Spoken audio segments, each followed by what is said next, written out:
as we come together to celebrate a truly remarkable group of women. Women who are not only inspiring, but true change makers. Each one of them has made a significant impact on our community and the lives of those around them. The outstanding women we are honoring here today, Lucy, Mary Kate, Karyn, Dr. Branch, and the Leadership Genesee Book Club, are truly women of inspiration. They embody the very values of the YWCA stands for, and they ensure their communities are better, brighter, and more compassionate because of their presence. As I reflect on the past year and a half of this incredible journey at the YWCA, I am truly humbled and honored to be a part of this incredible organization filled with game-changing individuals. I am so proud of each and every single member of our team. At this point, I would like to ask all board members and staff to please stand.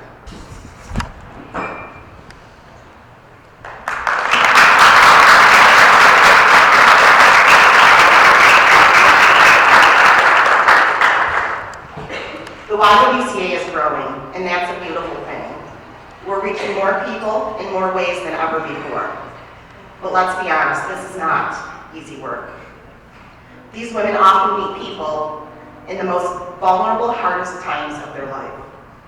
And yet they show up every single day with grace and compassion and a deep understanding that every person's journey is different. They provide support and advocacy through a lens that's not just human-centered, but trauma-informed, which is very important. Recognizing that healing doesn't come in one shape or size. In 2024, with the support and dedication of this incredible team, we expanded our impact in big ways. We added a community food pantry that families can access every 2 weeks. We increased the size and capacity of My Sister's Closet, offering more options for women and children's clothing. We launched a prevention education program to provide opportunities for growth and understanding within our community. And we have added a mental health counselor to provide crisis counseling services, currently at no cost to the client. But wait, there's more. Because this team is full of rock stars. In 2025, we're continuing to grow in transformative ways. We'll be launching a rapid rehousing program through HUD to assist survivors with safe housing for 12 to 24 months. During that time, we'll walk alongside the survivor with wraparound services, including job training, financial education, therapy, and whatever else they need to rebuild. We'll also be introducing a community response case manager who will work closely with our local law enforcement and high-risk clients to ensure their safety and stability. This initiative is grounded in a powerful, evidence-based danger assessment, a set of 11 questions that officers will now ask at every domestic violence or potential domestic violence call. If 6 or more of these questions are answered yes, then that survivor is considered at high risk, and they will be put in contact with one of our case managers right there on the scene while the officer is still with them. They will also be taken to a high-risk committee, so that their case will be looked over by many people. This is important to us because this will help us so there's no loops in our system, and that we all have the same information. We can make sure that women are supported and as many survive as possible.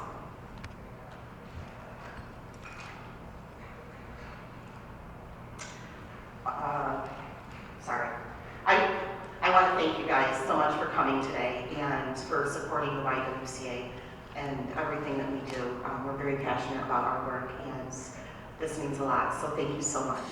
Hi everyone, if you don't know who I am, my name is Elena Tatarka. I'm the Assistant Director of the Domestic Violence Program at the YWCA. I first want to say thank you to everybody for coming.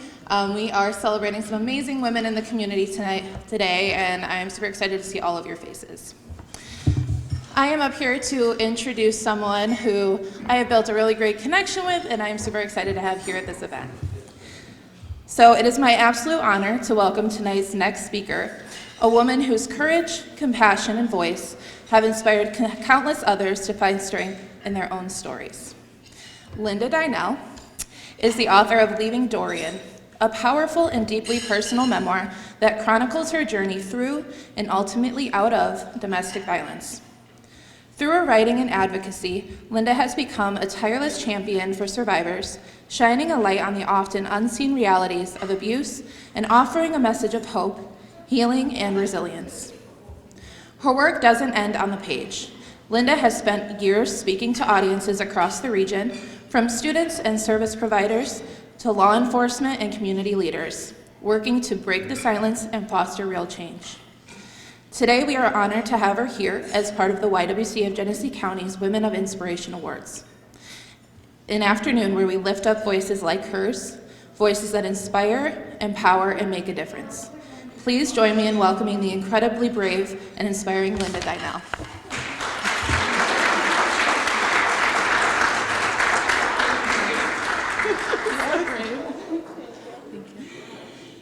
Okay, well, it's nice to be here today. I was so happy to be invited. When Elena contacted me, she said, "Would you like to speak at an awards luncheon?" And I was like, "Sure, sounds like fun." But then when I saw the advertisement come through on Facebook, I realized, I was like, oh, I was the honored recipient of the YWCA of Niagara Entrepreneur Award many years ago, 2016. So being here today with you is such a lovely full circle moment to go from award winner to keynote speaker, to help recognize and celebrate the accomplishments and the dedication of so many amazing women from this community. So it means a lot to be here today. A couple of housekeeping notes before I begin. When I speak about victims and survivors of intimate partner violence, I use feminine pronouns. This is not because I don't understand that men can also be victims. Of course they can. Anybody can be a victim of intimate partner violence. We see partner violence among elderly people. A few years ago in Erie County, there was an elderly gentleman in his early 80s who walked into his wife's nursing home and bludgeoned her with a hammer.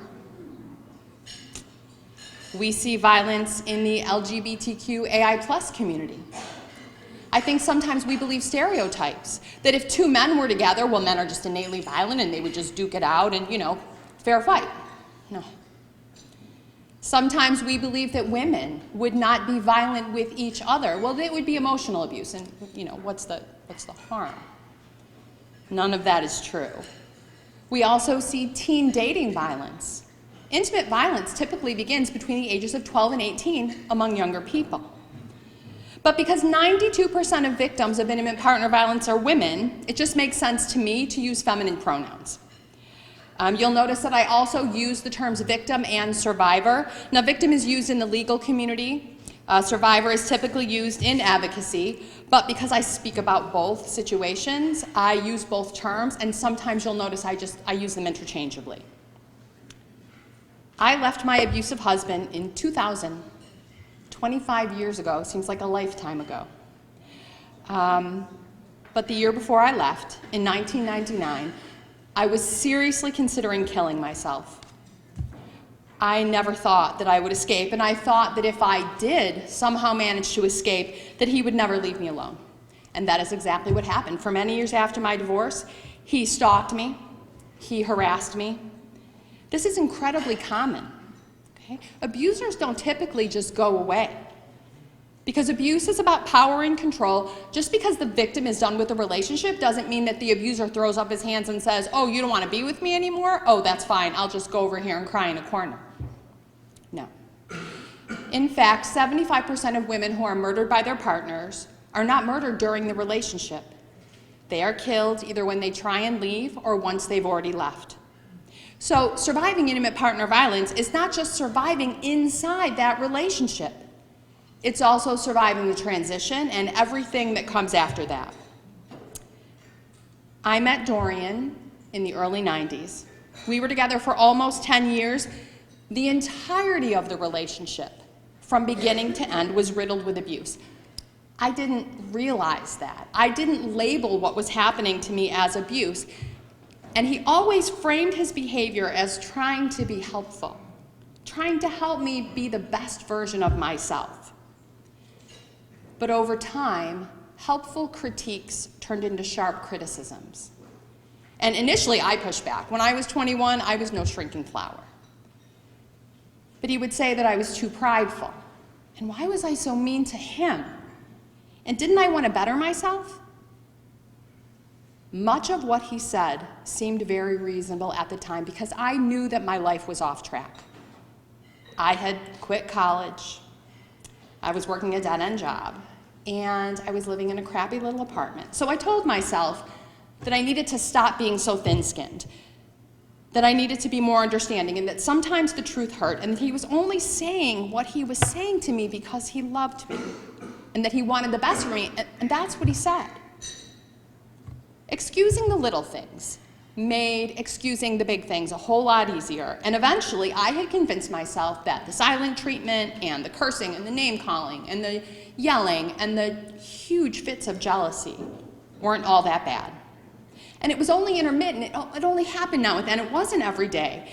And he would say, you know how to push my buttons. Or that I had done or said something stupid, and what did I think was gonna happen? And it wasn't like he was putting his hands on me. And that was true, until it wasn't. That was true until the day that he strangled me and nearly killed me in our kitchen with our little baby daughter sitting in her nip-nap chair on the kitchen table. There was no gradual build-up to violence. And I think sometimes we think we would know if somebody was going to hurt us, right? Like there would be yelling and then maybe a push and then a slap and then a punch with a closed fist. But we went right from yelling to strangulation. And this is not uncommon to go right from verbal abuse to lethal force. I was absolutely shocked and immediately went into denial. And he said, you pushed me too far. And I chose to believe him because that could not be my life. I had a newborn baby. I had pushed all of my family and friends away to be with him. I had nobody but him. So I said, never again. I will never say what I said, so he'll never do what he did, and this is going to be a one-off. You know, we'll just forget about it, we'll pretend it never happened, and we'll somehow move forward. But that was the beginning of the physical abuse. And once that started, once that gate opened, once that barrier was lifted, he put his hands on me almost daily until the day that I left. And sometimes it was just something small, just a poke or a nudge, just so I remembered who was in charge. But other times, his actions were far more dangerous to me. When I finally mustered the courage to sit him down, this was February of 2000. It was a really bright and sunny February day, and I remember the sun was streaming in through the living room windows and reflecting off the snow. And our daughters, who were 3.5 and almost 5, were playing in their bedroom, and I said to him, we need to have a talk. So I sat on the couch, and he sat just kitty-corner to me in the recliner. And I said, look, we gotta stop this. Like, this is not okay. What's happening between us? This is insanity. What are we doing? I said, we need to get divorced. We need to figure out a way to share custody of the girls, petition the church for an annulment, because at the time, we were very serious practicing Catholics. And I said, you know, we have to stop this. It's not good for us, it's not good for the girls. And he was really calm, which surprised me. And he looked at me and he said, if you try and leave me, I will kill you. I will snap your neck like a twig. You will be dead before your body hits the ground, and then I'll kill the girls. I knew he was serious. He had nearly killed me twice before through strangulation. So not long after that, I took my daughters and I ran away. I went and I lived in hiding. But before I did that, I did something that was equally as important. I started telling people what was happening. I told my brother. Like I said, I had no family or friends in my life, but at the time I was working on Delaware Avenue in Kenmore at the Pizza Hut. I was working as a shift manager. And one day my brother and his wife and their 2 little kids just randomly came in for dinner. And I was so shocked to see him. He knew something was terribly wrong. So on the way out, he gave me his business card and he said, if you ever need me, you just call. And I tucked that business card away in my wallet. And it was such a dangerous thing to do because if Dorian had found it, that would have been it. But I called him and I said, look, I need lawyer money. Because even though I worked full time, I had no control over my paycheck. That paycheck went in the bank and Dorian spent that. I also needed a place to stay. Now, I didn't know it, but my brother lived in Hamburg. And I knew that if I didn't know where he lived, my husband didn't. So he said, yeah, you're going to come stay with me. I told my boss, because I needed time off. You can't live in hiding and still go back to your place of employment. And I needed to know that I was going to have a job to come back to. I didn't want to tell anybody, but I had to because I needed help. And the only way to get that help was to break my silence. And I think what I hadn't understood up until that point was the only real power Dorian had over me was my silence. And of course I didn't want to tell anybody. I was terribly ashamed. I was horribly embarrassed. I thought that what was happening was my fault. And that's what Dorian always said, it's your fault. And I thought that nobody would believe me. And this is a huge problem for victims who are transferring, moving themselves towards survivorhood. Convincing other people that we actually are victims of abuse because we are not always believed. My own lawyer didn't believe me, and I hired a matrimonial attorney. I remember the day that I had to go see this attorney. I told Dorian that I needed to use the car because I was supposed to run errands for my boss before my shift. Now again, I worked as a shift manager at a Pizza Hut. This was a ridiculous lie. What kind of errands was I going to be running? But I knew that I needed to use the car. Now, I only lived 3 blocks from where I worked, so on nice weather days, I would just walk to work. But when I needed to use the car, he would hit the odometer clicker, so he would know exactly how far I had driven, so I knew I was going to have to account for those miles. So I said, well, I have to run these errands, and he didn't even track it. He was like, okay. So the day came, and I put my uniform on, and I drove out to see this attorney, sat with him.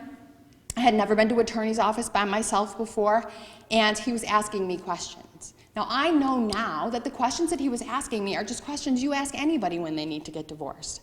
But I was really struggling to answer these questions.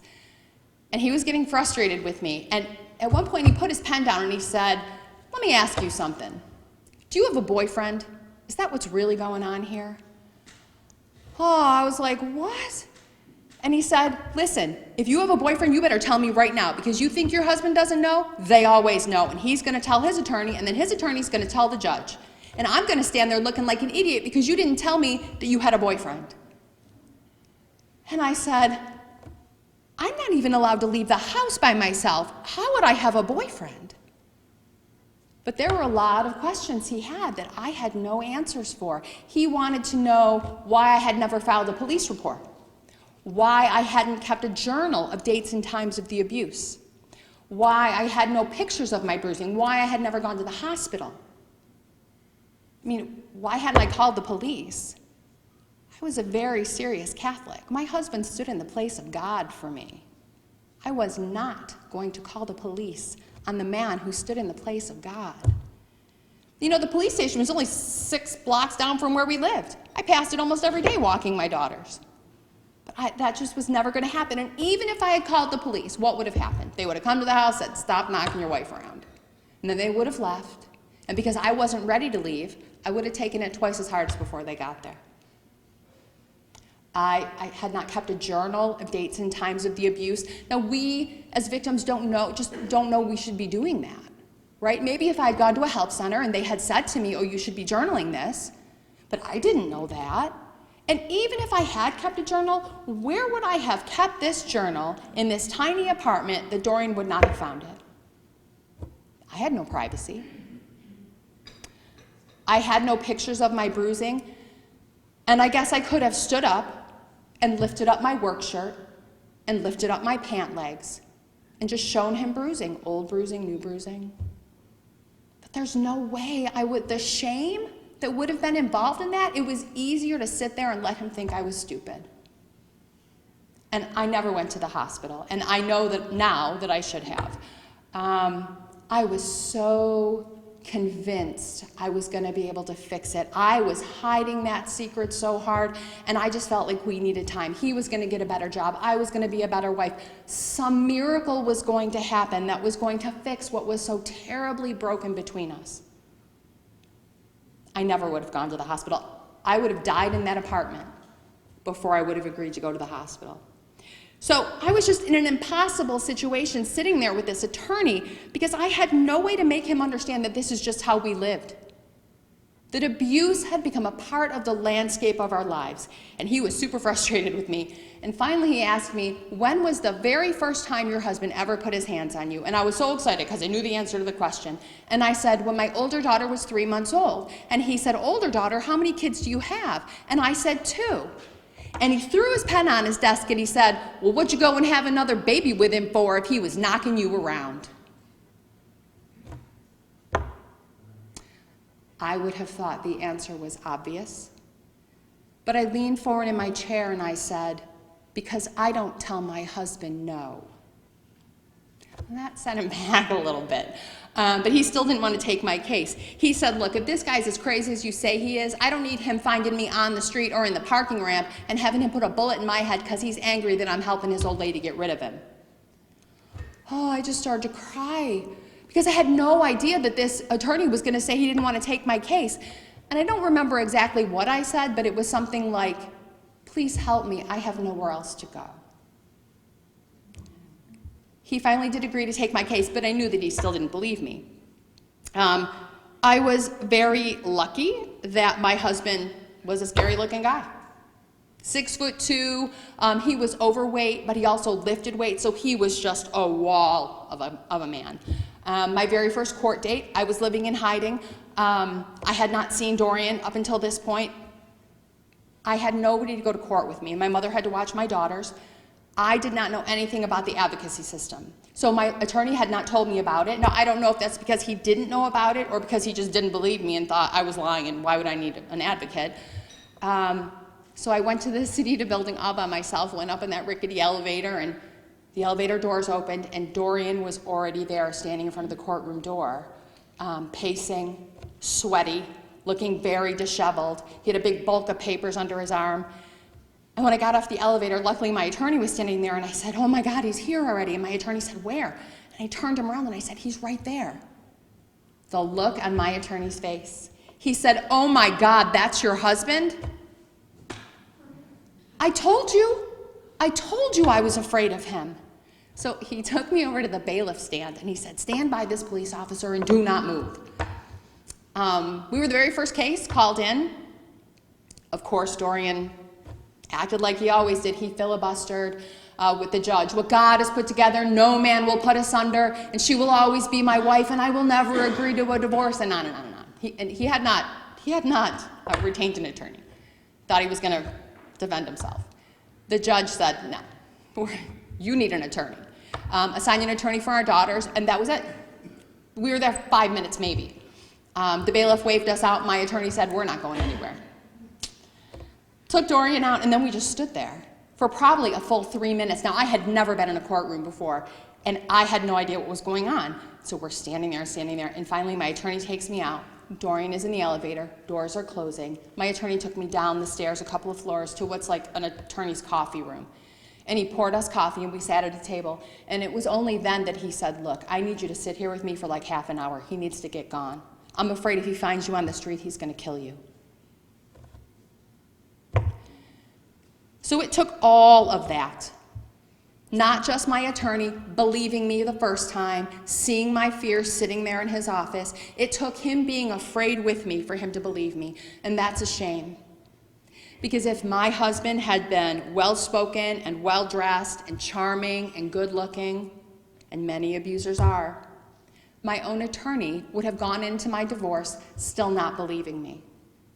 Now, to be clear, my attorney, not a bad guy. I saw my attorney every single year for like 15 years after that. Initially, I blamed his lack of understanding on his age. So at the time, I was 30, and I think he was probably in his mid-50s. Now, being 56 myself, I'm like, let's pump the brakes on being an old guy, right? Like mid-50s is not old. But looking back, of course, it was not his age. He read my discomfort and my hesitation to share information with him as deceit. I had only told a handful of people what was going on, and none in the detail that he was asking for, and he just misread my discomfort. He was either uninformed or misinformed about how a victim of intimate partner violence would act, He had an idea in his head of how I should be acting, and I just didn't fit that. The one person who did believe me, who I never would have expected, was my boss, as did the entire management chain at Pizza Hut. I was very lucky that I worked for a company that took my safety and my need for consistent income very seriously. I didn't face losing my job like so many survivors do when they try and restart their life. I remember the day that I told my boss, I said, I need to talk to you out back. So about a week before I left. And anybody who's ever worked in a restaurant, we popped open that back metal safety door and we wedged a crushed cardboard box in there so it wouldn't slam on us. And we went out by the shed that held all the boxes and all the extras. And I told him what was going on. And I said, I hope my job will still be here when I get back, but I don't know when that's going to be. And I remember he started to cry. And he said, I'm so sorry, you don't deserve to be treated like that. And he was the very first person to ever say that to me, and I will never forget that. But he wanted to know what I was going to do for money while I was in hiding. Like, how are you going to support the girls? And this is a fluid situation. I haven't thought that, that far through. But he said, all right, I have an idea. Give me a few minutes. He called our district manager, who called the manager at the Hamburg Pizza Hut, which used to be kitty corner to the McKinley Mall, which is not even there anymore. And he said, this is what this manager is going through. Can you help her out? And this manager at the Hamburg Pizza Hut said, sure, send her in. So the day after I left, I think the day or 2 days after I left, I went to this Pizza Hut after it was closed. Only the manager was there. He let me in. He sat down, he told me what was going to happen. He said, look, you can't be responsible for people or money, because if Dorian walks in, you got to go. He said, so you can only waitress. It won't be as much money as you were making, but it'll be enough just to keep you going. So I said, okay. Now, only the management team knew who I was. All the cooks, all the servers were told that there was a waitress coming in from out of town to take care of her sick mom. She was going to be there for a few months. We're sitting in the dark, and Pizza Hut used to have those dome lights over the booths, and just that light was on, and he was smoking, and the smoke, it's like a mafia don. The smoke's going up into the light, and he takes out this metal box, and he dumps it on the table, and it's just name tags, old name tags, and he's moving them around, and he's like, you have to pick a name, girl, because you can't be Linda, because if he calls, he's going to know you're here. And he said, pick a name. Who do you want to be? Do you want to be Ashley? Do you want to be Brittany? And he's turning these over like poker chips. And so I picked Becky. So I was Becky the waitress, and I worked there for the entire time that I lived in hiding. Dorian never walked in. I don't know if he called, but he didn't know that I was there. And I was able to save enough money so that when the divorce was finalized, I was able to get my daughters and I an apartment. Once the divorce was through, I went back to my home unit in Kenmore. Divorce was over. I had my own place. The protective order was vacated, so Dorian could be anywhere he wanted to be. This management team decided they were going to keep a similar safety plan in place because they were not convinced that Dorian was going to just miraculously stop being the way he had been for all of those years. I was happy they were willing to continue to try and keep me safe, because shortly after we started the divorce process, Dorian did that, miraculously on best behavior. Got a haircut, lost a bunch of weight, bought a whole new wardrobe, was as cooperative as he could be. But soon afterward, once the protective order was gone and we were living normal lives again, he went right back to the same abusive behavior. I was back at my home unit, I think maybe 2 days, maybe 3 days, when he walked right in. Walked right up to the counter. I was standing at the counter. My brain did not expect to see him. So when he walked in and he started ordering, I didn't track it. It took me maybe 15 seconds. Now my coworkers, some of them had only seen him once. Some of them had never seen him, but they were given a description. And if you've ever been in a Pizza Hut, the kitchen is open and it's super, super noisy. When everybody realized what was happening, dead silence. Everybody stopped. Nobody knew what to do, and he was just standing there. And I remember the manager that was on duty with me shoved my coat and my purse in my chest, turned me around, shoved me out the back door, and said, go home, we'll handle it. The next day we had a manager's meeting, and it was decided that it was not safe for me or my coworkers for me to be there all the time. So my boss, again, called to another Pizza Hut, called to the Pizza Hut on the Boulevard, which used to be kitty corner to the Boulevard Mall, but is now a Chinese restaurant.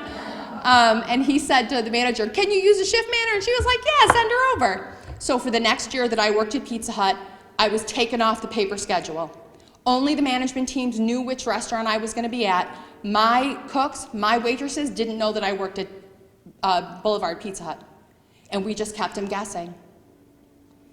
I would not have succeeded without the Herculean effort of that management team. Economic survival is critical for survivors when they are trying to restart their lives and regaining their self-worth and their self-esteem. I could not have done it without their creativity and their willingness to put themselves out there. And the fact that they believed me right from the start made all the difference. Victims and survivors face skepticism every single day from everybody, even those closest to them. My family loved me, and they were very happy to have me back, but their reactions were sometimes less than helpful. Many of them wanted to know, how could you let this happen? How could you have let him do this to you?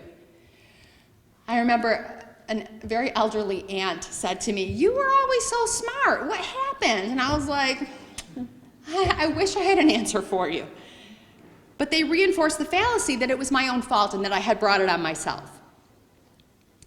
Someone who didn't reinforce that was an assistant district attorney that I was so fortunate to be assigned when a little over a year later I did end up having to have Dorian arrested for harassment. Her attitude was so different from anybody I had dealt with. Besides the fact that she believed me and believed everything I said right from the start, she was not shocked by anything I said to her, which made me tell her things I had never told anyone. She didn't pity me. She didn't do that thing that we do sometimes when somebody tells us a really tragic story, like, "Oh my God, you poor baby." None of that. Her whole attitude was, this is an issue and we are going to fix it. What he did was wrong, but it was also against the law. He committed a crime, and he will be held accountable. Once the whole thing wrapped up, I had an appointment with her. I went to her office. We went over everything. She let me know what his punishment was going to be. Now, at the time, so this was 2001, at the time, the appropriate punishment was 6 months anger management training. And that would have been great if he would have had an anger management problem. But he didn't. He had an abuse problem. Dorian was not out of control. He was very much in control. His actions were calculated and deliberate. He believed he was entitled to control me, and he was just unwilling to relinquish that control. But that's what he got. He got 6 months anger management training. So she told me what I should expect, and when she was done, she sat back in her chair, and she threw her hands in the air, and she said, "You did it! Oh my God, you did it! Do you know how rare this is?" And I did not. I did not know what she was talking about. But the pep talk that she gave me, you followed through, you went through with the divorce, you're so brave and you're so strong and you've done such a great job. She was saying all these wonderful things about me. And in my head, I still had Dorian's voice telling me that I was small and weak and stupid, and that I was a bad mom and a bad person. And she planted a seed that day. It did not grow right away, for sure. It did not take root right away. But eventually, it gave me a new way to think about myself. And it became a cornerstone thought. And over time, it helped to reshape how I perceived myself and my experience. So I was really excited to come speak today.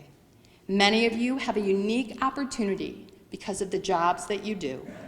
Your words and your actions can be the encouragement that victims and survivors need to continue to fight for justice, not just for themselves, but also for their children.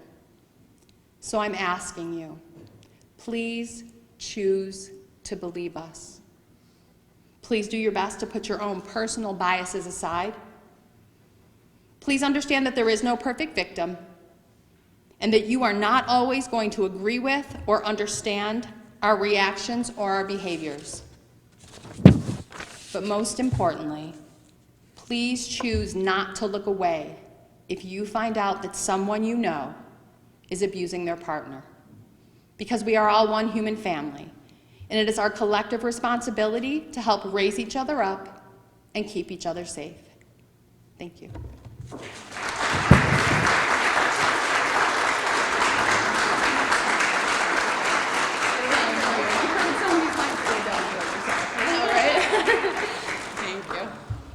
Okay, thank you so much, Linda.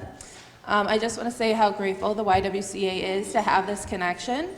As a survivor myself, I find a lot of hope out of hearing that story and knowing that there are people out there like her trying to shift the system. So thank you so much, Linda. And now we are going to go into the awards section where we are going to celebrate some wonderful women in this community.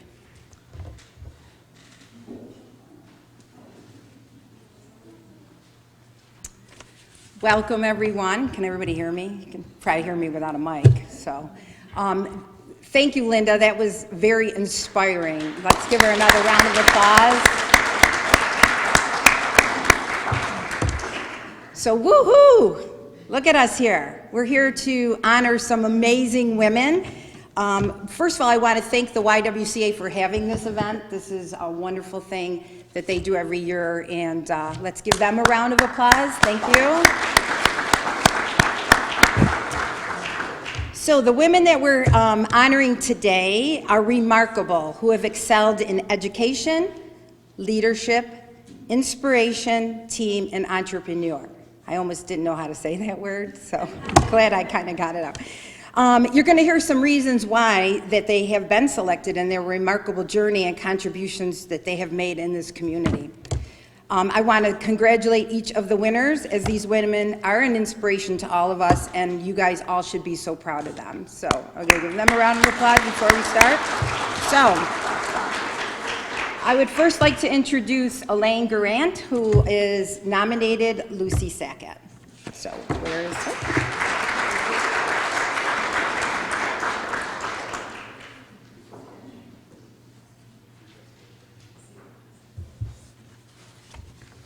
Well, good afternoon.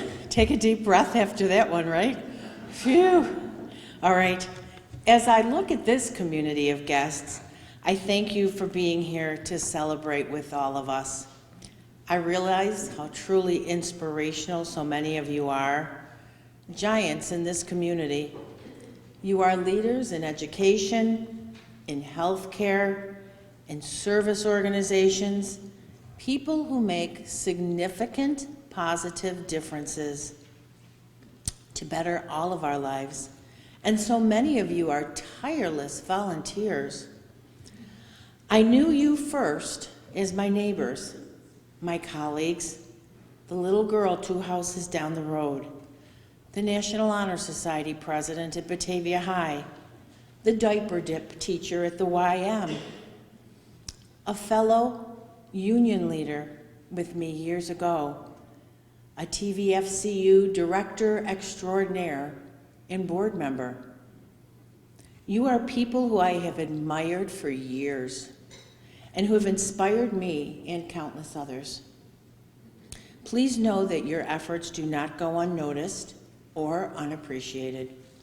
I extend a most sincere thank you because it's important to remember that what you do matters. The women of inspiration honored today probably wouldn't label themselves as such. They get up every day and get started. They persevere, they dream, they do, they face adversity, they carry on, doing a whole bunch of things, and then they envision even more. Somewhere along the way, they start getting noticed, appreciated, and more importantly, they start to inspire others. A long, long time ago, no, just kidding, a little while back, in the early 70s, the Batavia City School District made the fortunate decision to hire a physical education teacher for both Robert Morris and Jackson Elementary Schools. That teacher, as you may have already put together, was Mrs. Lucy Sackett. Lucy came to Batavia with a master's degree in physical education from Indiana University, years of lifeguarding experience, including both assistant and director of waterfront at Girl Scout camps. Oh boy, Batavia had just won the lottery. That very summer, Lucy joined the Red Cross and our own Catherine Roth in teaching swimming and water safety in backyard pools in our city. Gracious neighbors would open their yards and pools so that children of this city could learn how to swim, but also learn the important water safety knowledge that they may not have otherwise obtained. These summer swimming classes in Batavia were the envy of our neighboring communities.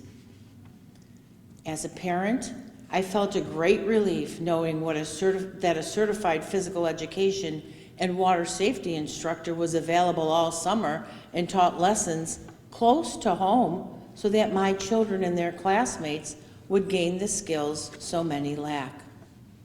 I will be forever grateful that Lucy Sackett stepped up, made the children's safety a priority, and personally recruited responsible teens to commit to assisting in this process. She truly is an inspiration. Take out the COVID summers, Lucy has been leading the way in water safety and swimming education in Batavia backyard pools for over 50 years. Isn't that amazing? And she'll be back this summer.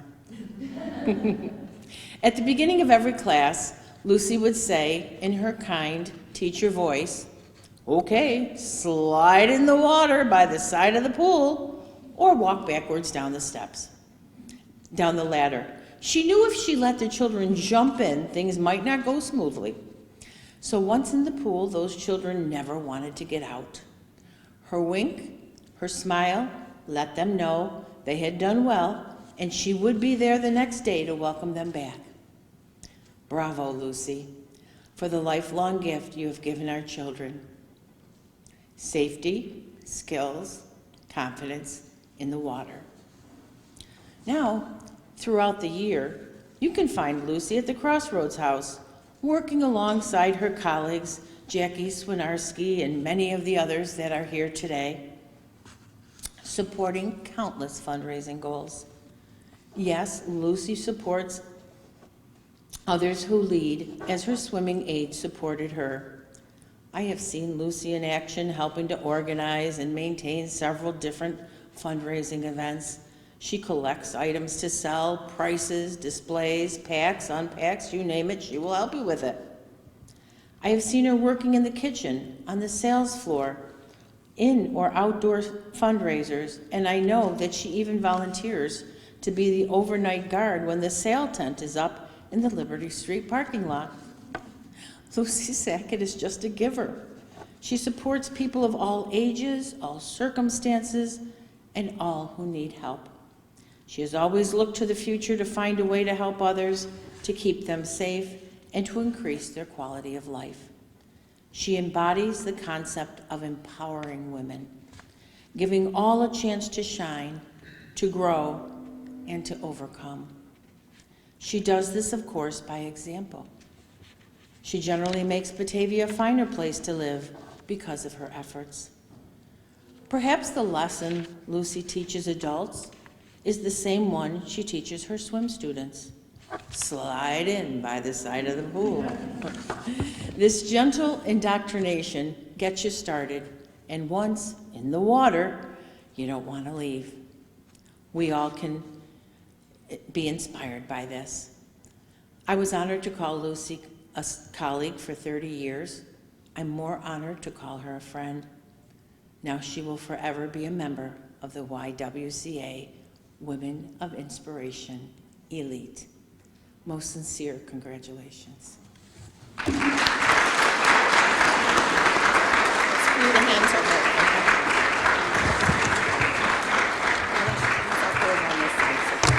Okay, thank you.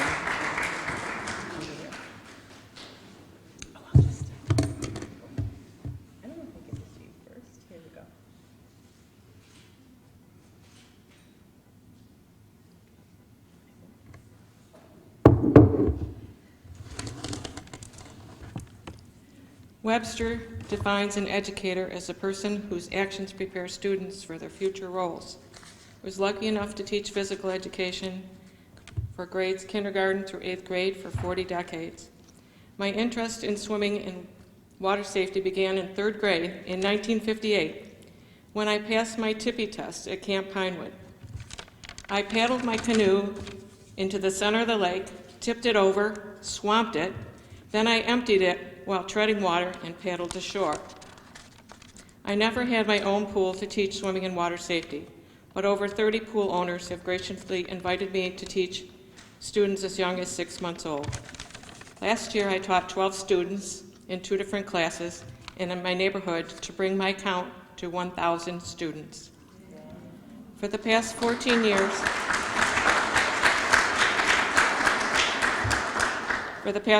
years, I've been working with a great group of volunteers for raising funds for Crossroads, as Elaine said. It has been my pleasure to be working with so many dedicated volunteers at Crossroads House. I'm honored to be accepting this award, and thank you.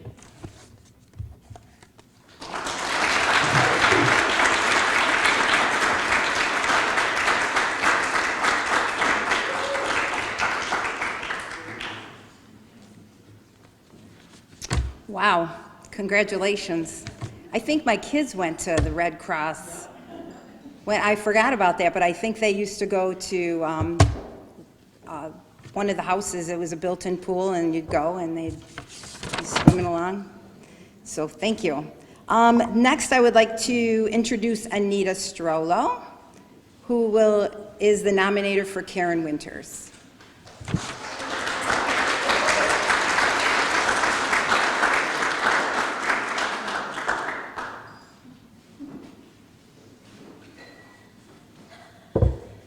Hello, everybody.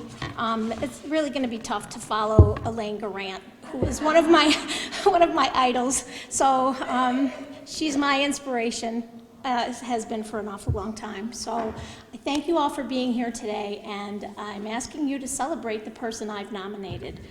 The person I nominated, Karyn Winters, when I wrote the nomination, it was really hard for me to figure out what category she went in, because she really fit into all of them except for the group category. But if you know Karyn, her energy and her compassion and her passion, she could pretty much fit into the group category, I think. If you don't know Karyn, don't even raise your hand. I don't think anybody in here doesn't, but Karyn is the director of the Genesee County Business Education Alliance. I will, from here on in, call it the BEA, because I can't say that a lot. I only have 5 minutes. Karyn is not only a leader, she's an educator, she's an inspiration. She is the full package. In fact, the hardest part, like I said, was figuring out where to put her. She is, like I said, the full package. Now, if I had pom-poms and a megaphone, I'd do a cheer right now, but wait a minute, wait. Do have pom-poms and a megaphone. So, here we go. Here. So this comes in handy because again, Karyn is a cheerleader. She is cheering people on all the time. She puts every cheerleader to shame. She doesn't don a costume like the Dallas Cowboys cheerleader or anything. She's often seen in a BEA t-shirt and jeans and sneakers because she's ready to work. But she's got more spirit than a pep rally, more drive than a marching band, and enough positive energy to light up an entire football field. The mission of the BEA, if you don't know, is to foster a partnership between business and education and to assist students to prepare for the world of work. Karyn lives and breathes that mission, and then some. Before stepping into her current role at the BEA, she was already making waves in the community. She was a trained teacher by education, and Karyn brought her passion for youth education to junior achievement in Rochester, helping students build not just knowledge, but the life skills they needed to thrive. I met Karyn soon after she came to Batavia and took on the role as director of the BEA. She showed up magically and said she would help me with anything I needed. So I took her up on that, and that simple offer led to a wildly successful hiring fair that we did for the first time at Batavia High School. And let's be honest, she also has like some sort of superhuman organizational skills that kept me on target and helped me find some businesses that wanted to hire high school kids. Sometimes people don't believe in those high school students, so it's nice to promote them. Because of that, students left with jobs. Not just jobs, though. They left with confidence. They left with belief in their own potential. That's probably a lot better than a job, a summer job. I've worked a lot of summer jobs. I would have rather had the confidence. After that, I was hooked. I've always said, I don't even think I've told Karyn this, she was my first work love at first sight. You know, when you get that person who you're like, oh my gosh, this is better than anything I could ever imagine. I haven't had a lot of bosses like that. I haven't had any bosses like that, okay? I only had one other boss that I actually loved, and it was my brother. So, you know, high standards here. I knew immediately when I met her, I wanted to collaborate with her no matter how I could. She has, since then, since knowing her, she has gone on to lead initiatives like Glow with Your Hands in healthcare and manufacturing, and every summer she heads up Camp Hard Hat, which if you don't know it, a bunch of young striving children that have never maybe held a hammer or don't even know what building something is, they show up every day for a week, and they end up building something, mostly at the county park, and they leave again with confidence, with self-awareness and self-assuredness. That's Karyn, okay? You're not gonna cry now either. She even listed her amazing mother, who was a loving, dedicated nurse, to serve as Camp Hard Hat nurse for a week. I was lucky enough to get my life changed, because I got a week to spend with Rhonda, her mom, and I saw why Karyn is the way she is. Incredibly strong women, incredibly organized women, and somebody who you leave with confidence from. Even during the personal tragedy after her mom passed away this year, it was a busy work season, a really busy work season. Karyn didn't miss a beat. She showed up, treated everything with grace, showed her grace, her vulnerability, and unwavering commitment, not just to her work, but to the two people she brought on this year. And we are lucky enough to say that she brought myself and my work partner, Kate, on to help her. But until 2 years ago when she hired me, she was doing all this stuff alone. And Kate and I say all the time, how did she do that? You know, how did she do all this stuff alone? Because we can't do it being two people, right? I think she might moonlight as Wonder Woman. I don't know. I've never seen her credits on the Marvel screen, but I think she's lying to us all. There's much more I could say. She's committed, very committed to the Pavilion High Schools, and her lovely daughter, Emma, who she is so cool on parenting, all the fun things they do together, her cooking, her karate, all the things she does with her daughter. And she does this in addition to being Wonder Woman. She brings strength and energy into every room. But this is all stuff that shows on a resume.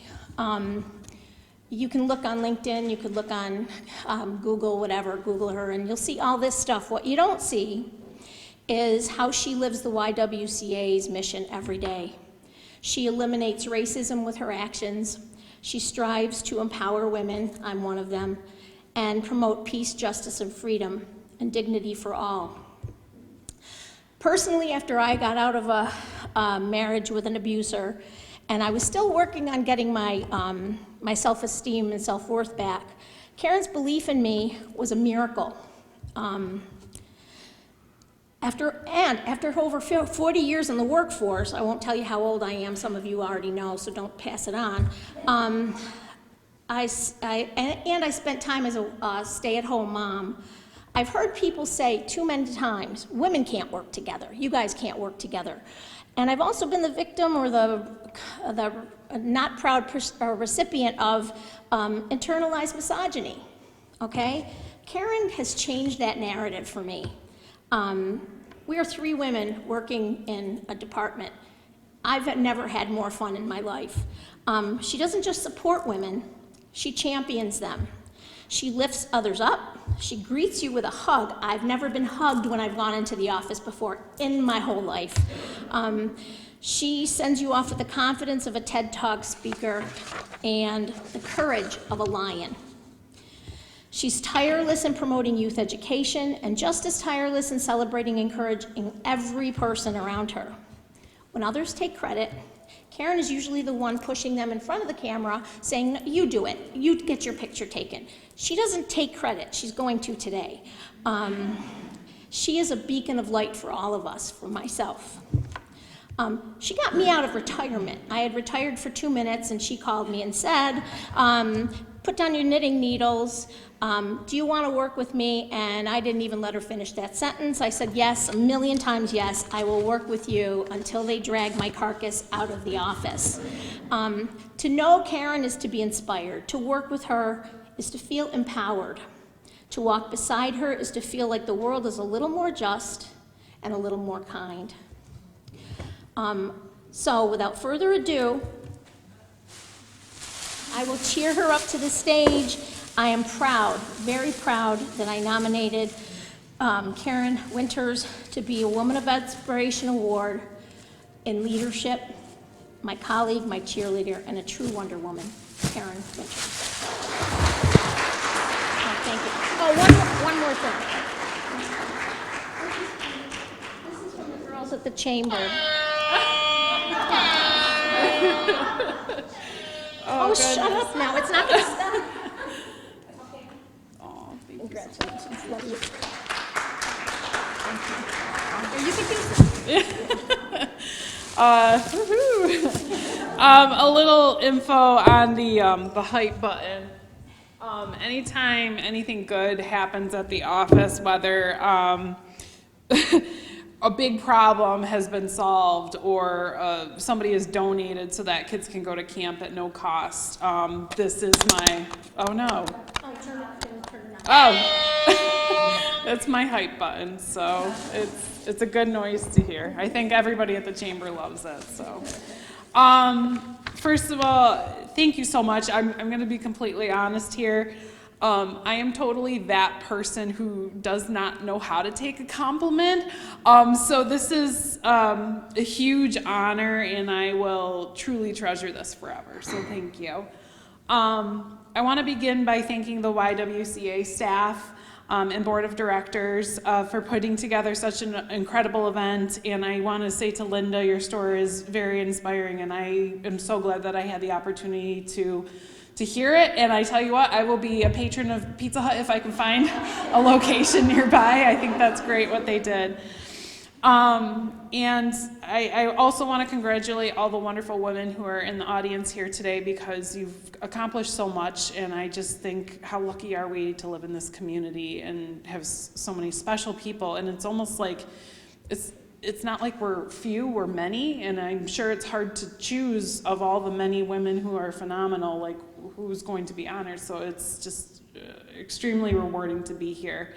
And Anita and also Kate Garner, who I have to give a huge shout out to, best teammates you could ever ask for in a work partnership. And we've grown this organization to be so much more than I ever thought it could be, and it's all because these guys, they work their heart out. They really do. So I love you. And you're not allowed to retire.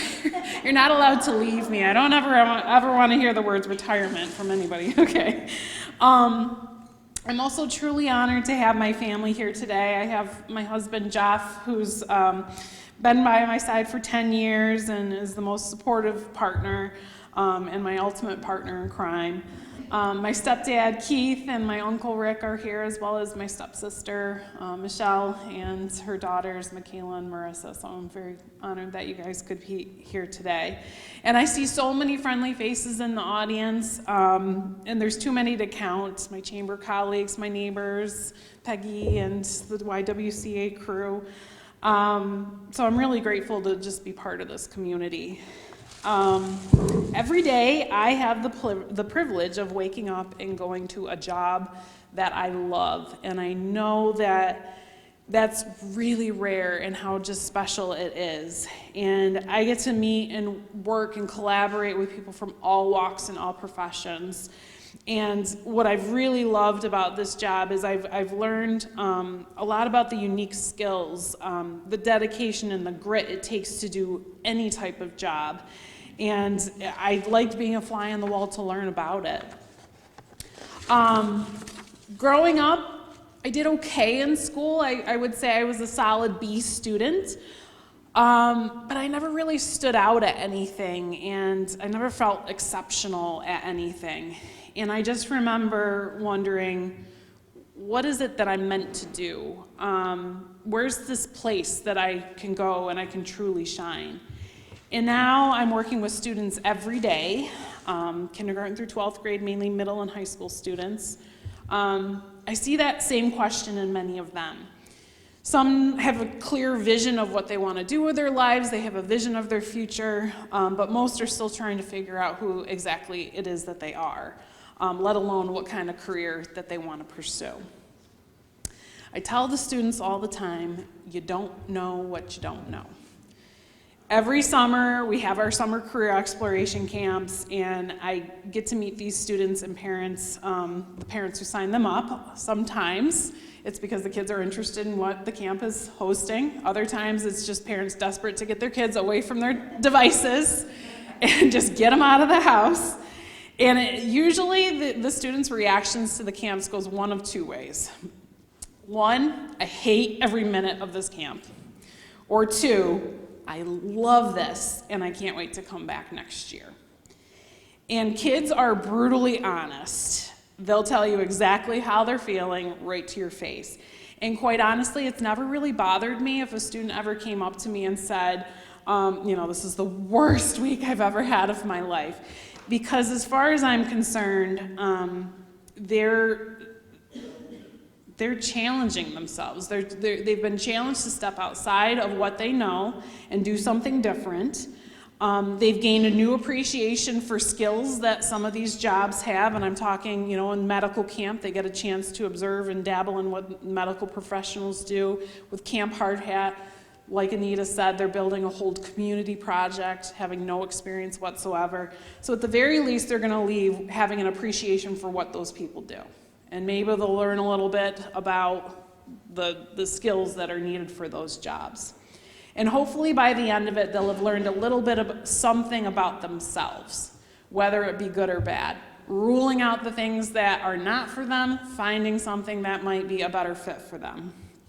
And just being a part of this small role of this whole trial and error phase is just a huge honor to be a part of that with them.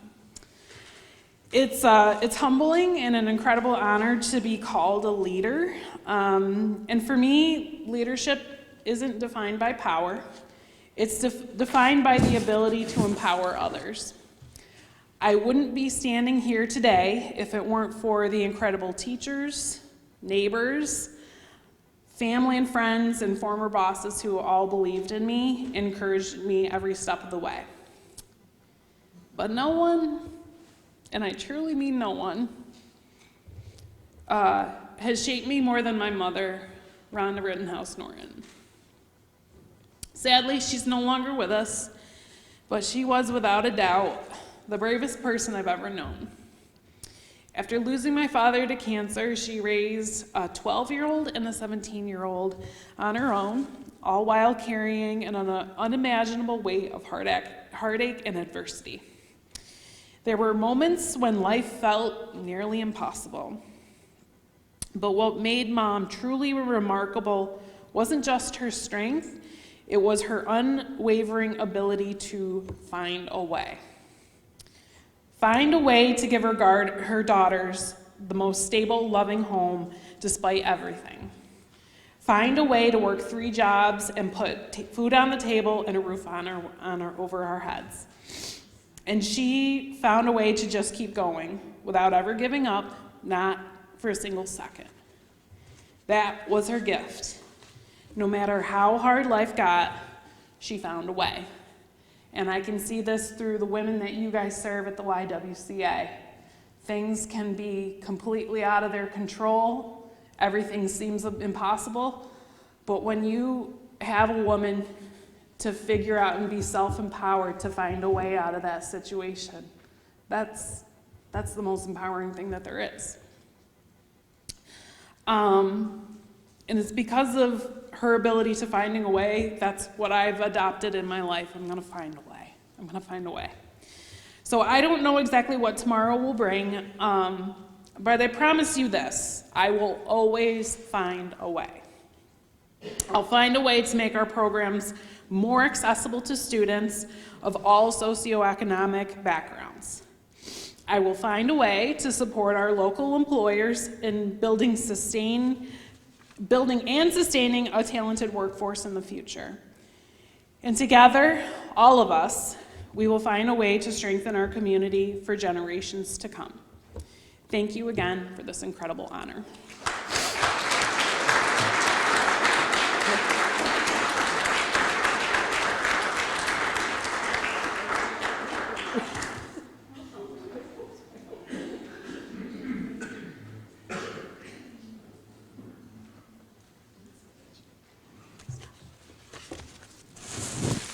Oh, and one more thing. Thank you for the new headshot. I've been catfishing my LinkedIn profile for a long, long time. That picture was like from when I was 25. I haven't had a new headshot since, so this is a new accurate depiction of what I look like now. So thank you for that as well.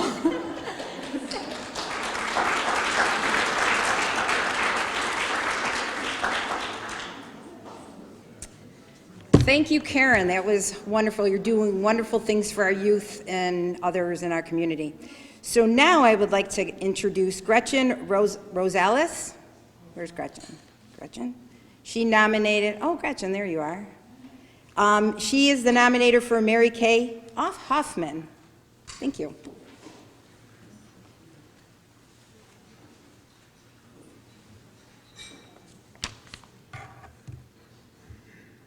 I think most of us are pretty much the same height, so I like that.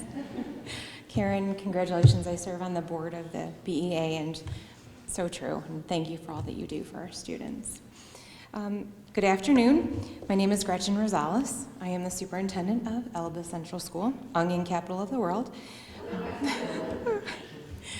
It is because of my role as superintendent that I have had the honor of knowing Kate Hoffman. When I started 4 years ago, I remember walking into the room for my very first district leader CSO meeting and feeling like the new kid at school. What were the unwritten rules here in this room? Were there assigned seats? You can't sit in someone else's seat. We all know how that goes, right? It doesn't end well. But Kate saved the day, and what I fondly have come to know is simply her way of being. She waved me over, patted the seat next to her, and said, "Here, I've been saving this for you." She saved me. She saved me that day. Since then, Kate has been my confidant in school leadership and biggest cheerleader. She provides opportunities for those around her to become the very best versions of themselves. Kate is not a gatekeeper of opportunities, but rather a champion for all. Kate is genuine, caring, and loving in the truest sense of these words. She takes care of people. Whenever we go to a meeting at Pavilion, she has cookies. She has cookies. She takes time to bake for people. That is who Kate is. She takes care of people. It's an absolute honor to stand before all of you today as we recognize extraordinary women whose leadership not only inspires us, but transforms lives. Today, we celebrate Kate as one of the YWCA Women of Inspiration.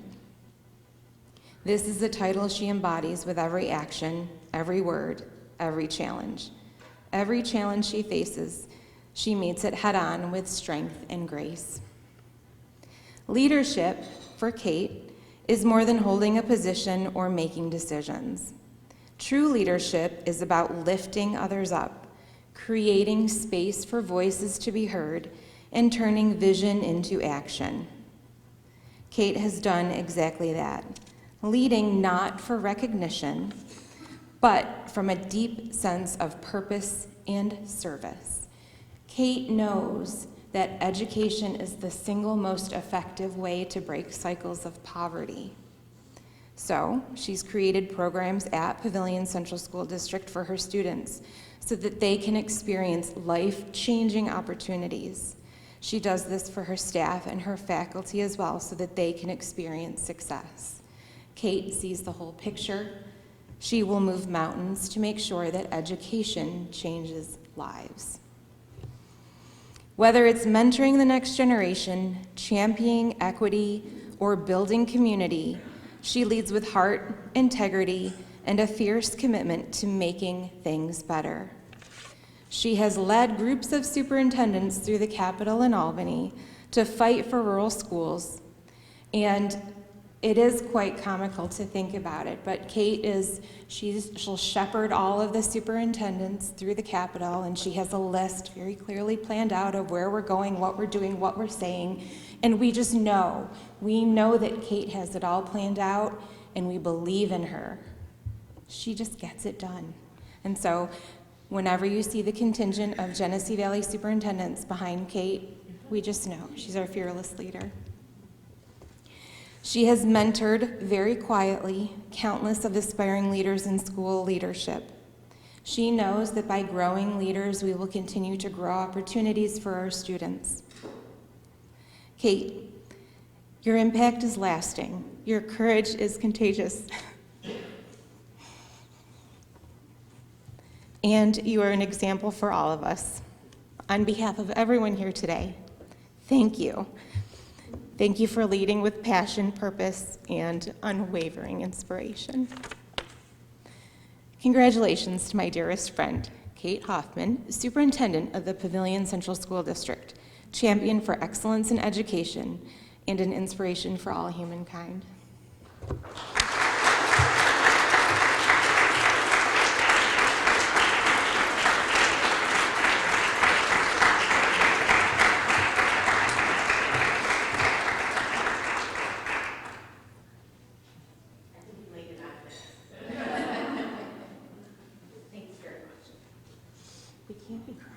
I know, well, you should have said those things.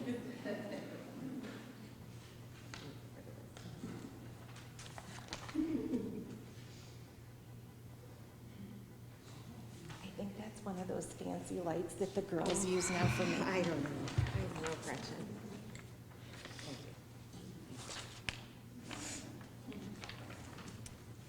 Oh, my goodness. Thank you, everyone.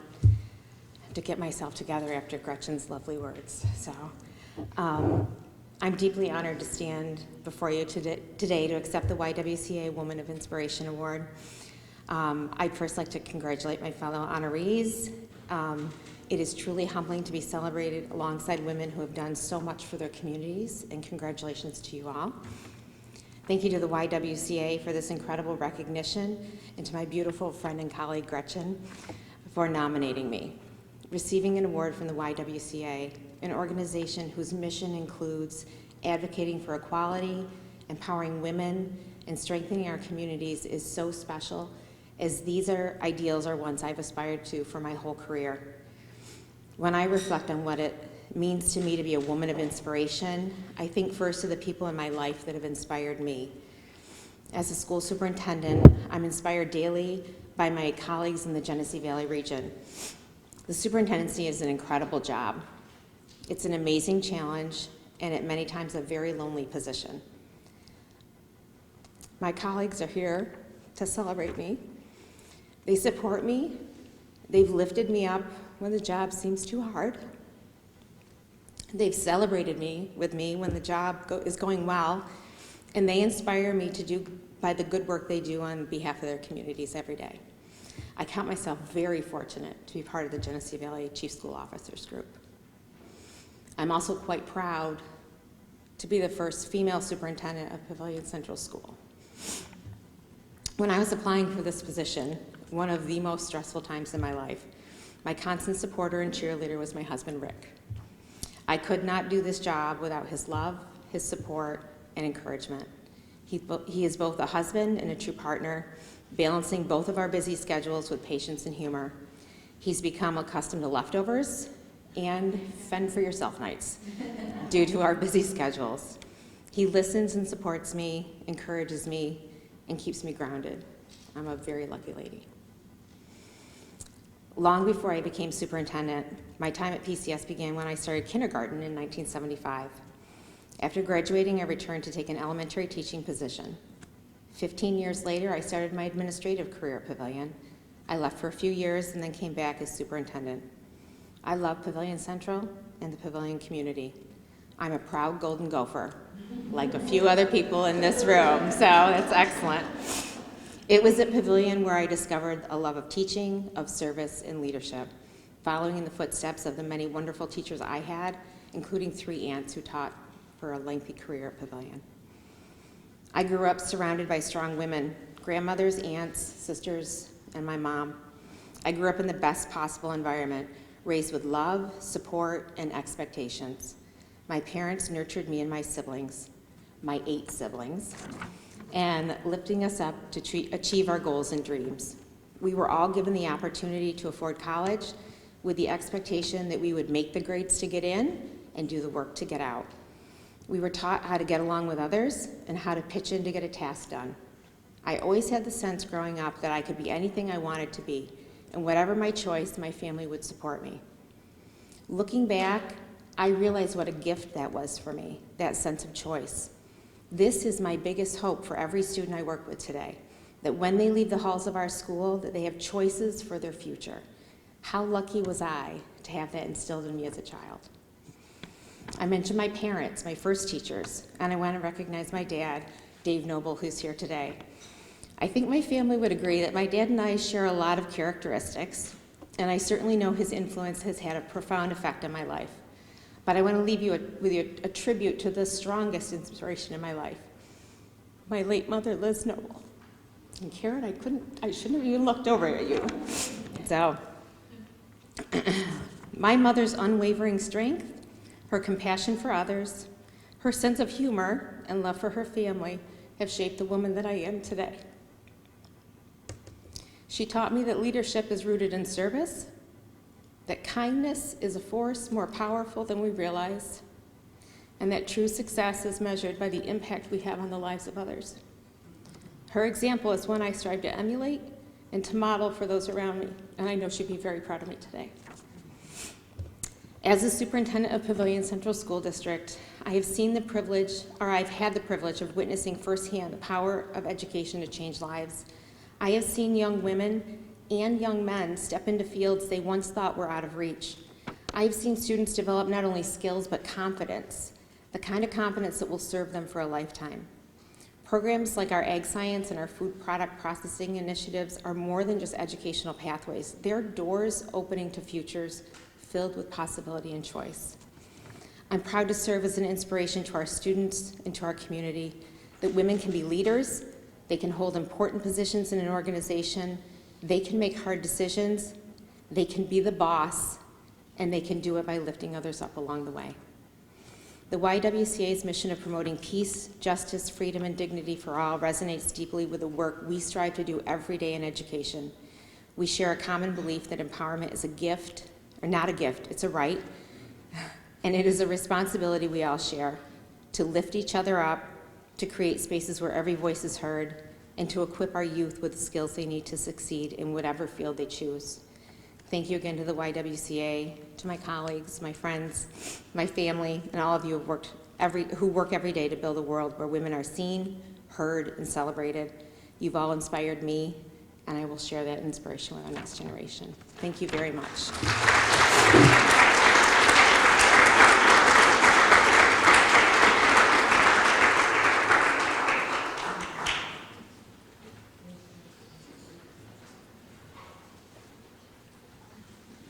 Why, thank you. Another person who's done great things for our youth and our community.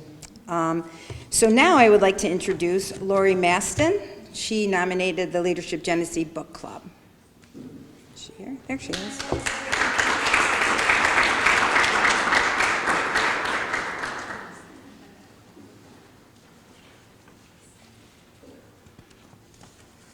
This is a fun day, isn't it, folks?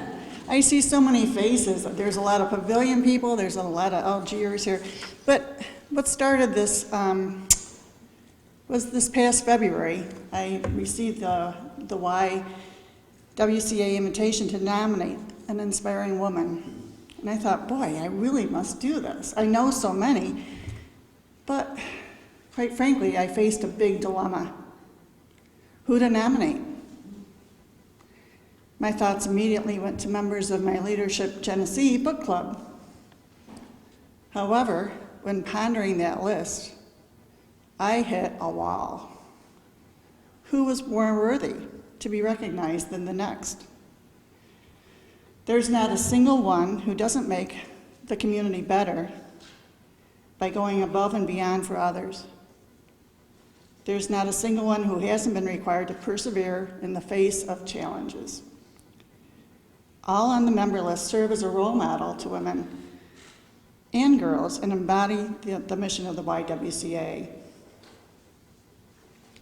We collectively embody the following categories: education, leadership, inspiration, technology, and entrepreneurship. Did I say that right?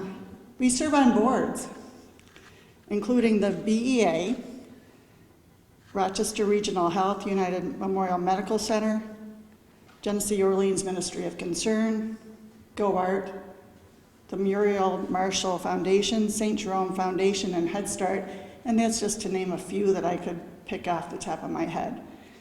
4 of us are Rotarians. Although we're all from different years, not all of us, some are from the same, but we're from different generations of LG, the common thread is that we are all LG alumni. I'd like to take a minute. Can anyone that went through the program raise their hand? There's a lot of us in the room. And I would be remiss if not giving a nod to Leadership Genesee. A closing exercise of LG is writing a letter home. It's delivered to participants 1 year after graduation. In the letter, goals are set, and the nudge, it's in there to implement those goals into action. Our LG Book Club was the brainchild of Stacey Anderson and Lynn VanDerBeck, who is with us today, in 2012. Since then, this group is hosted at a member's home on a monthly basis. Since 2012, folks. Along with discussing the book of the month, we've become a true sisterhood, drawn together. We face births, deaths, all the highs and lows that life throws one's ways over the course of 23 years. And over those 23 years, we've discussed approximately 110 books. One of them was It Ends With Us. We voice opinions, ignite discussions, come away inspired, and yes, there may be a glass of wine involved. We supported each other and cherished the bond of friendship and sisterhood created. On behalf of the inspirational ladies of the Leadership Genesee Book Club, I'm pleased to accept the award on behalf of Stacey Anderson, Sue Blanchard, Michelle Dills, Chris Fix, Diana Fox, Brenda Lee Heinemann, who's with us, myself, Rebecca McGee, Donna Morrill, who's here with us, Lisa Ormsbee, Betty Powers, Barb Shine, who's with us, Sam Stryker, and Lynn VanDerBeck. I would like to have the four of you that are, we're busy ladies. To have just 4 of us, 5 of us here today is pretty unusual, but we're busy ladies. We're doing things out there. So if I could have the 5 of us come up, because I think we should accept it on behalf of the club.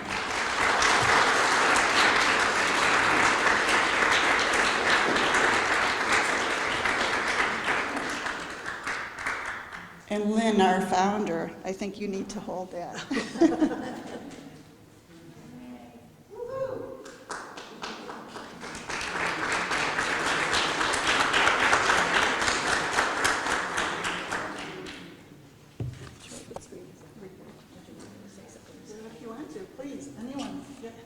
I'm sitting at the table and they decide, hey Barb, why don't you say a few words on behalf of all of us.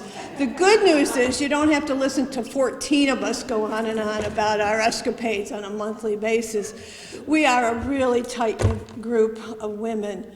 We care about each other very, very much, have gotten to know and love each other. They're our families. We know the stories that all go with it. The books help us kind of gel together. Their stories become, and by the way, our stories, if you will. But I think Laurie said it right. We empower each other when we have these meetings. And I am just feeling, I know each of us feel very, very honored to be part of this group because we do support each other. And when I think about all the things, Lynn's going to be president of the Rotary, Laurie was. I mean, all of us have these other things going on in our lives besides this, and it's just a wonderful, empowering group. And whenever I tell my friends, and I bet money when you tell your friends you're still part of a book club after all these years, you know, that it's empowering for them to see that this can really happen, where a bunch of ladies can get together and make a difference in our community as well.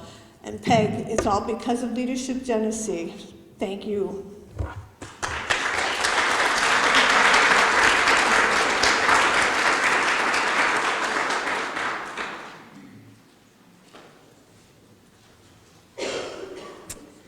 Thank you, ladies. Who hasn't read a good book, right? We've all read good books.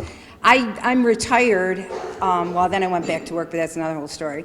I'm retired, and I never really got to read books, and now it's like that's all I want to do. I just can't get enough books. And the wonderful things they all do, that's great. So, now I would like to introduce Georgie Elia. I know, I almost said her name was going to be Georgie Elea because I really was going to mispronounce it, but here she is. She's going to read the intro, the nomination for Dr. Emily Fraser-Branche.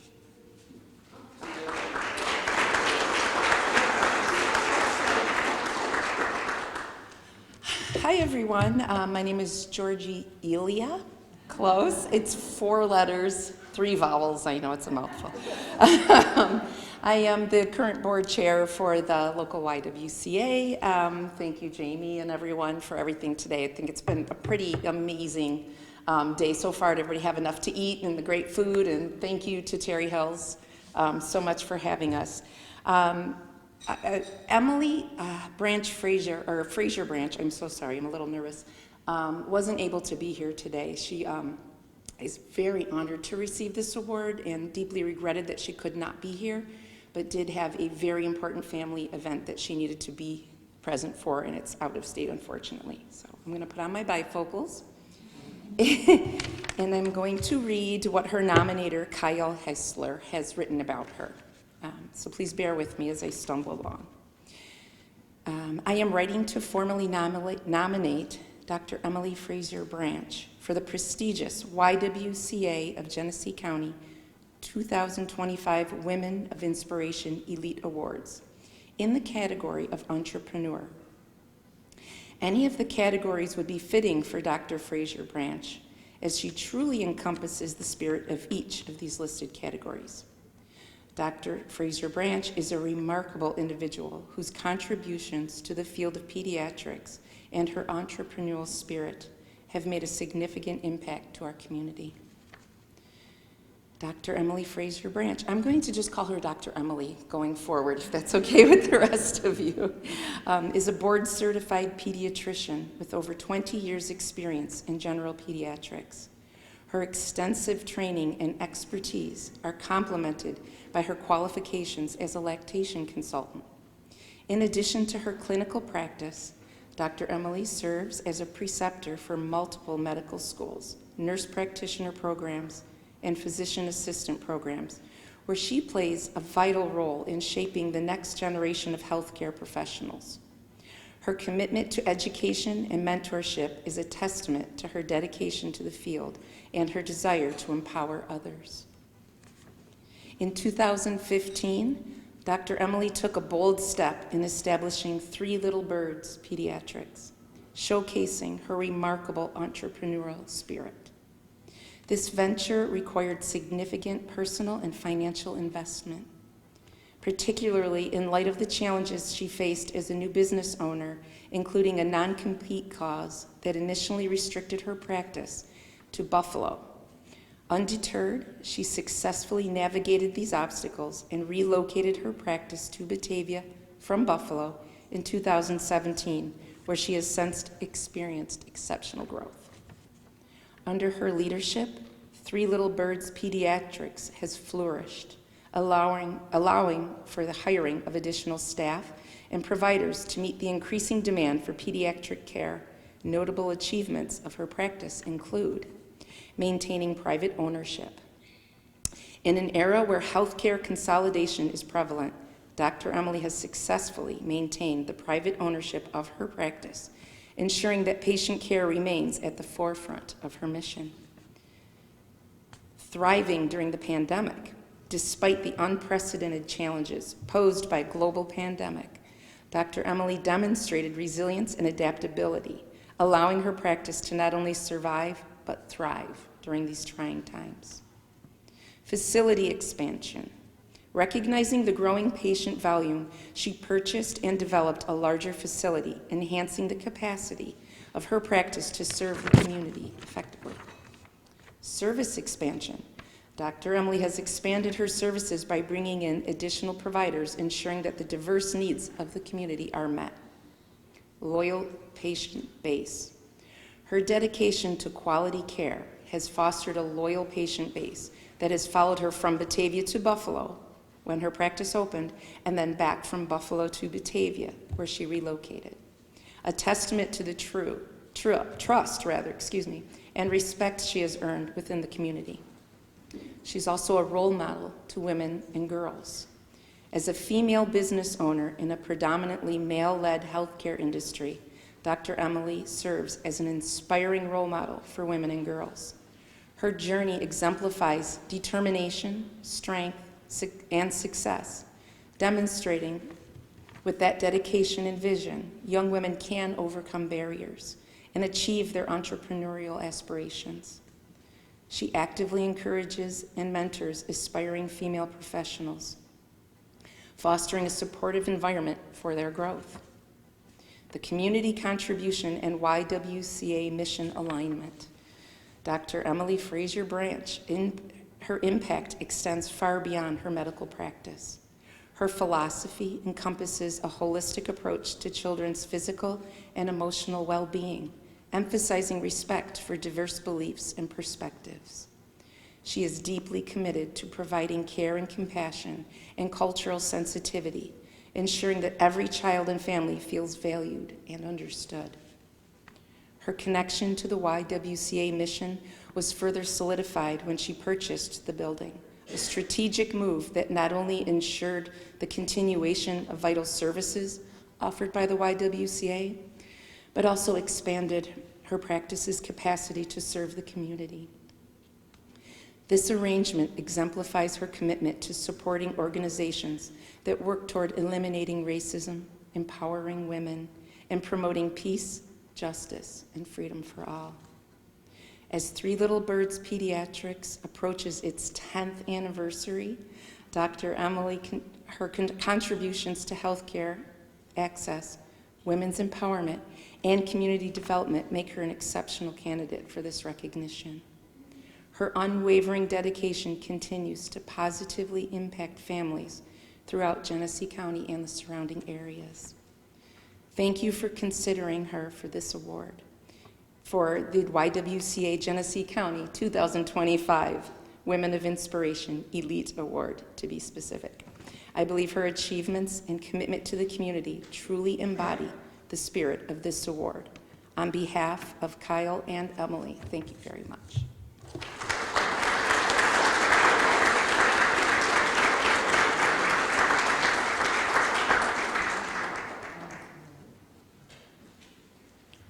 At this time, I'd like to ask Jackie Wheeler to come up, please.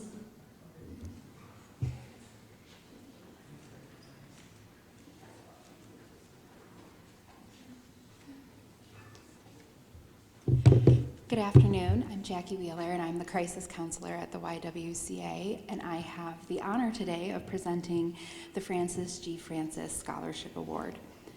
One of the core values at the YWCA is empowering women, and one of the most powerful pathways to empowerment is through higher education.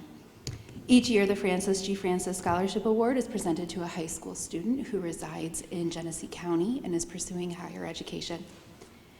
This year's recipient is a remarkable young woman described by her teachers as someone who perseveres, pushes herself out of her comfort zone, and never shies away from a challenge. She is an engaged member of her community, participating in tech wars, school musicals, and contributing through local employment. She is not only hardworking, but she is kind, embodying the spirit of dedication and excellence. It is my honor to present the 2025 Francis G. Francis Scholarship Award to Michaela Bolanek.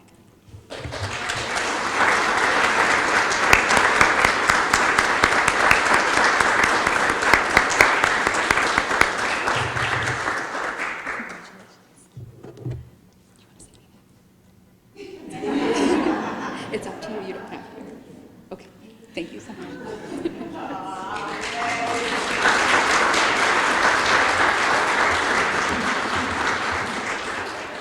Congratulations, everybody. Thank you so much for coming today.